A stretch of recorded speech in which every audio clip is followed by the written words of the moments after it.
What's going on, guys? My name is Tommy. Welcome back to the channel. God, why I can't have chairs.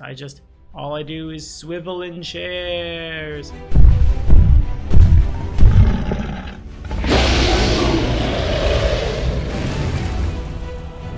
What's going on, guys? My name is Tommy. Welcome back to the channel. Took a week off last week to presumably enjoy the fall weather, but sort of ended up being real warm in the city, so I enjoyed summer's dying breath. Back for more min-maxing for fun and profit. Today, by request, the Mastermind Rogue. A thing I wouldn't have looked at, really. Generally not my jam at the table. Turns out not only is it playable, it's kind of super scary. And who doesn't want to be 10 steps ahead of all the things, right? Yeah, exactly. You do. And if you're liking what you're seeing, remember to like, subscribe, ding the bell, stay caught up on your Pathfinder 1 and 2 stuff. Honestly, I've been feeling some 1E min-maxing for fun and profits, so I might, once the 2E request line burns out, grab a 1E video or two, unless you're a patron and you'd like your request to jump to the front of the line, in which case, patronage at any tier can help you both see a super sweet concept you might have or build you're looking to get fleshed out in this system put together, and get a Google Sheet where it and many other builds are put together on. But enough preamble, on we go. What? I've said let's dive in for like 3 years. No. Let's dive in. Okay, so just right down to business on this one. Let's talk about this racket and why it's so crazy. The Mastermind, which indeed says that 10 steps ahead thing, and that's kind of relevant given the mechanics of it, so I'm just gonna keep saying it, and it will probably be the name of this build and video. If you successfully identify a creature using recall knowledge, that creature is flat-footed against your attacks until the start of your next turn. If you critically succeed, it's flat-footed against your attacks for 1 minute, for 10 rounds, for 10 steps. Got 'em! Or, as they've been saying in my Rapanathuk group, for the rest of its life. No need to worry about flanking, no need to worry about any kind of magic shenanigans, but we're gonna though. Just get that brain down to good use, and from there it doesn't matter where they go. Just throw the sneak attack dice. This of course gets you society and either arcana, nature, occultism, or religion trained up, and you get intelligence as your key ability score if you so choose, which you do. This build took like 3 different variations at first. I thought we were just gonna abuse Hand of the Apprentice for a little while, but I guess not. Came real close though, as we dive into the meat and potatoes of it. One thing that I personally don't care for within the bounds of Pathfinder 2nd Edition, frankly because I think it is tedious, and I trust my players to not metagame, frankly. If your players are metagaming, then you have an entirely different problem. You should talk to them about it, but recall knowledge is a secret check. That means you, the DM, have to roll the check when your player says, I'd like to make a medicine check to recall knowledge about whatever the heck, which means you have to then ask them what their modifier is, then they tell you, then you throw the dice, and then you gotta do that 4 or 5 times over for everyone else at the table. It's a whole thing, and I think it's better to just let folks roll for themselves. These are spread pretty far and wide, and unlike in 1st edition where this would be knowledge X, they're also spread across 2 different ability scores. Namely, nature and religion, 2 of the bigger checks you'll be rolling to recall knowledge, I guess depending on your games. If you're running into more dogs and devils and less demogorgons for cultism and what's an arcana thing, dragons, I guess, you'll be making nature or religion checks, which does mean we will need to have a pretty good wisdom score on top of our intelligence, which makes the build kind of spread out real wide, but that's fine. Again, we aren't necessarily getting our damage like a thief rogue does, or the barbarian getting a buff from rage. We just want the sneak attack dice online, and we can get them online with a little less qualifiers. Fortunately, every monster in the game, and you can easily find this on Archives of Nethys, has a listed recall knowledge DC, so you know if you critically succeeded, / your GM can tell you if you critically succeeded. For example, the behemoth hippopotamus. That's terrifying. Might enjoy the taste of meat, you say. Nope, don't like that. Has a recall knowledge DC of 27. Roll that wisdom, land in a 27, it's flat-footed for a round, land in a 37, it's flat-footed for a minute at creature level 10. We'll talk about how we can make this a little more viable as we get farther in. We're actually gonna sorta talk about skill feats today. Weird. Any way around it, today our ancestry is going to be the elf. Ancient elf, no less, with a witch dedication. Elf is everything we want. Like, it's perfect for this build. Buffs to dexterity and intelligence. The con neg is a little rough, but like, just stay out of the way. For your background, choose something that buffs wisdom and intelligence, and we will begin play with a strength of 10, dexterity of 14, con of 10, intelligence of 18, wisdom of 16, and charisma of 12. For our patron from being a witch, kinda doesn't matter. We don't get any of the unique cantrips or things, but we are grabbing the witch over the wizard for access to the occult spell list, because it's real good for what we're trying to do, it turns out, but we'll talk about that more in a moment. For now, my friends, class feats. Okay, so first, level 1, take Nimble Dodge as a reaction, +2 circumstance to AC. When you get targeted with an attack and you can see the attacker, it's probably a staple for a rogue at level 1. Nothing else is super great for us. You could take Trap Finder, and I do make note of that in the sheet here. Trap Finder may be a little bit better. It just sort of depends. You'll be trained in so many skills, it's not even funny. Our class gets a bunch of trained skills, and we're intelligence based, and the elf can get more. So if you find yourself dungeon crawling a lot and disabling traps a lot, take Trap Finder instead. Otherwise, just don't get shot, man. We'll grab Minor Magic at level 2, choosing Primal Magic to get 2 common cantrips from that tradition. Our key spell casting is Charisma, so that's kind of boo. But it does give us access to the Stabilize cantrip, which we don't care about the key ability score of nearly as much. And I'm also choosing Tanglefoot. Sure, our charisma is bad, so it'll be a little harder to stick folks, except for the fact that they're flat-footed to you more, so that probably evens out. On a critical success, you give somebody the immobilized condition, and they take a -10 foot circumstance penalty to their speeds for a round, so even if they break out, they're slow for a round. On a success, simply a -10 foot penalty to speed, which adds up really fast when we're the fastest guy in the room. Trust me, it's dope. At level 4, Magical Trickster, it's kinda staple for us. Man, I wish we could take this a little bit faster. You're probably just BSing with a crossbow and an elven curve blade between here and there. But this is necessary for the build. When you succeed at a spell attack roll against a flat-footed foe, and the spell deals damage, you can add your sneak attack damage to the damage roll. If your single spell leads to multiple separate damage rolls, apply your sneak attack damage only once per target. And there it is. There's the Arcane Trickster of yore. Ray of Frost plus Big Owie. Short. There's a rogue racket that gets us there faster, but said rogue racket can't just make a knowledge check or a lore check. Talk about that later on. They must rely on invisibility or flanking or going first in the combat for value. We just gotta make one check and we're good. Anyway, next up has to be 2 witch feats so we can get into another archetype. One I didn't think I would ever be building around on purpose. I actually themed the color scheme of the Google sheet around that faction. But basic witch spellcasting, then patron breadth to start buffing out our ability to cast, followed by none other than the Pathfinder agent dedication. I'm still just like, that's not real. You don't do that. Who do I report this scenario to? No one, that's who. But when you grab this, you're trained in one skill of your choice, or expert in a skill which you're already trained. You get trained in Pathfinder lore. You gain access to Wayfinders. Untrained skills we're a little better at. Leading up with, man, I wish we could take this faster. We would do our archetypes backwards if Ancient Elf did not have to choose a multi-class archetype. And if I'm really honest with you, work with your GM. See if your GM will allow you to take a non-multi-class archetype, because it makes sense, right? You've been around 100 years. Maybe you were a Pathfinder before, and then you did something else with your time.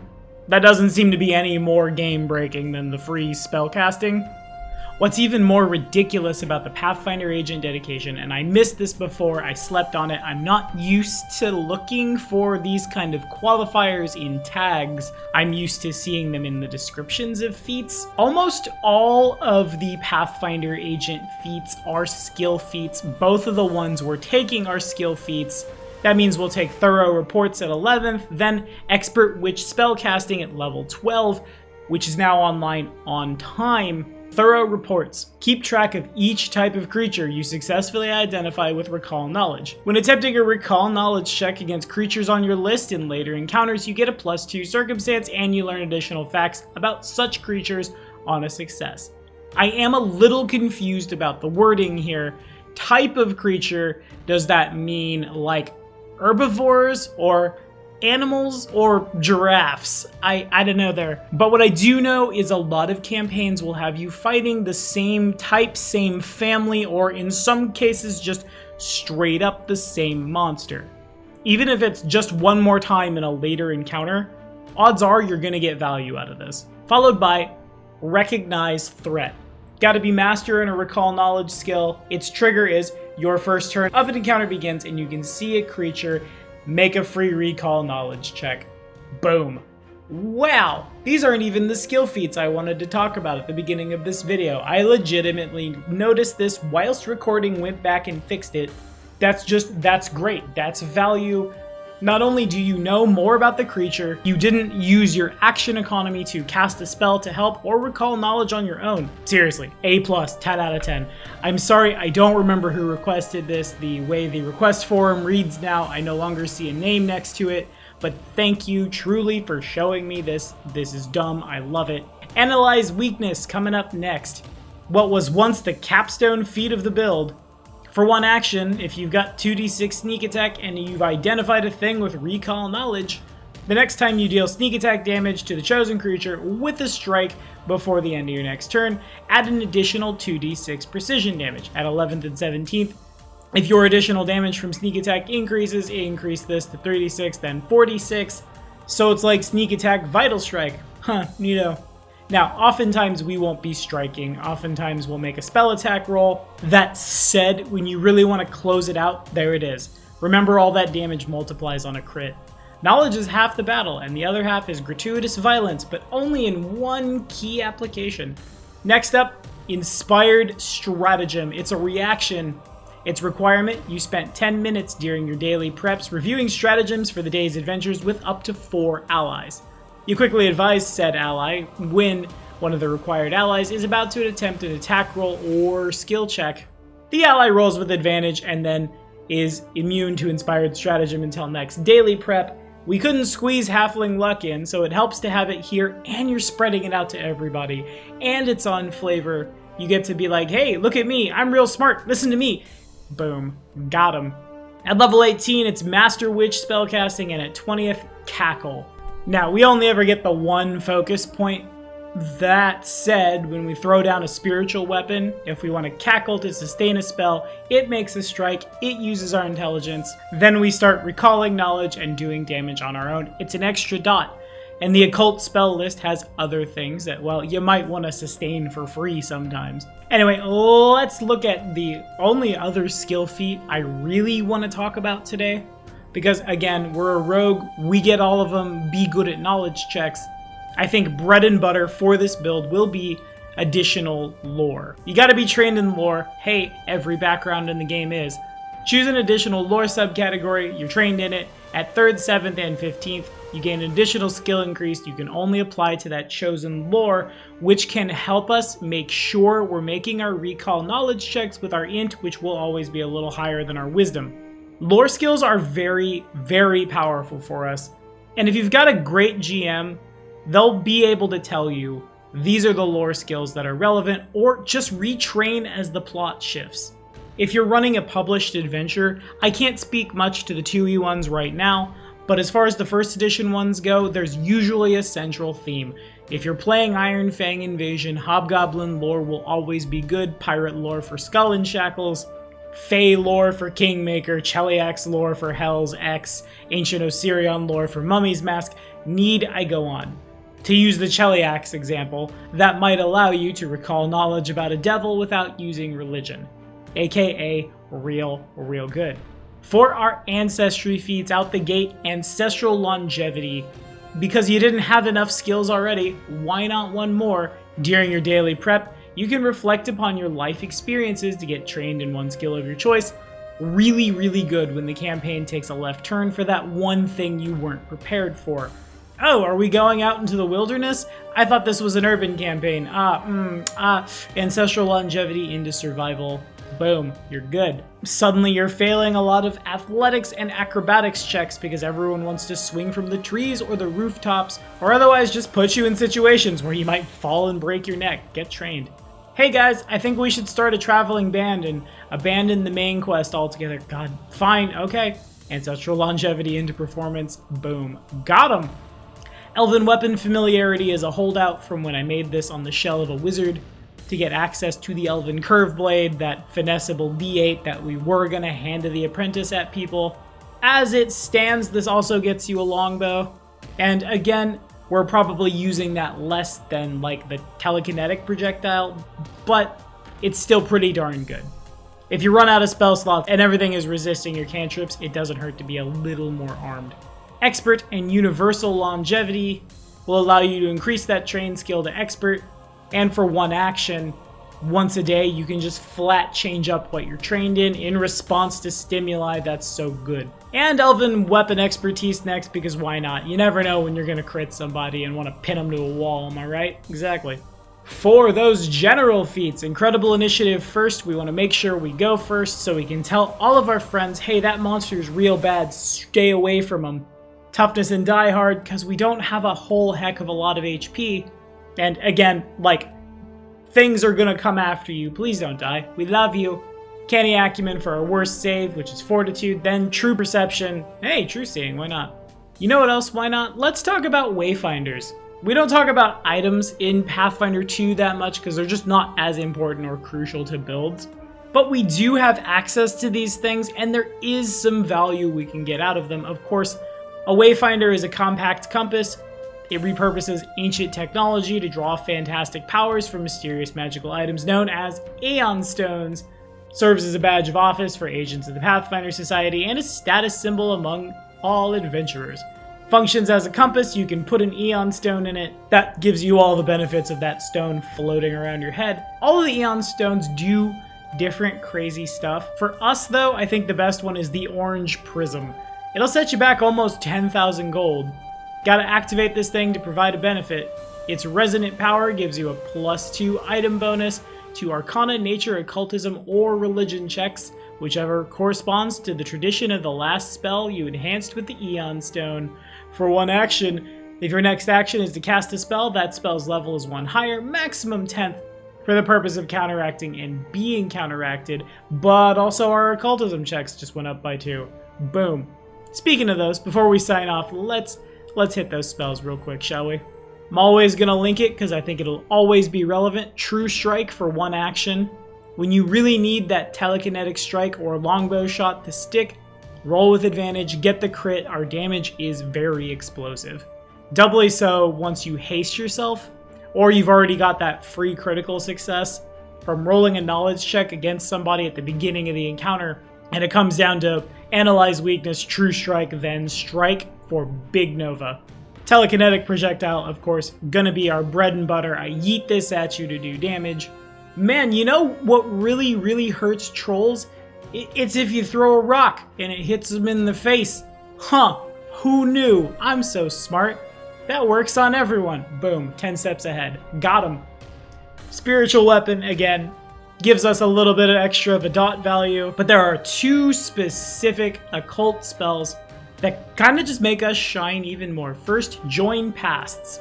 For one action, duration 1 round, it targets 2 willing creatures. With touches to the target's foreheads, you bring them into mental communion.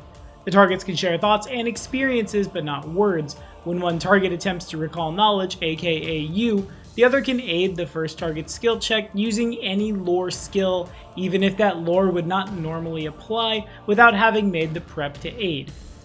Of course, this means they're shooting at a DC 20. As we level up, that should be arbitrarily easy. As we heighten this, you can just spread this out to the party. You are joining pasts so everyone can fuel your own knowledge checks to make sure you get that critical success.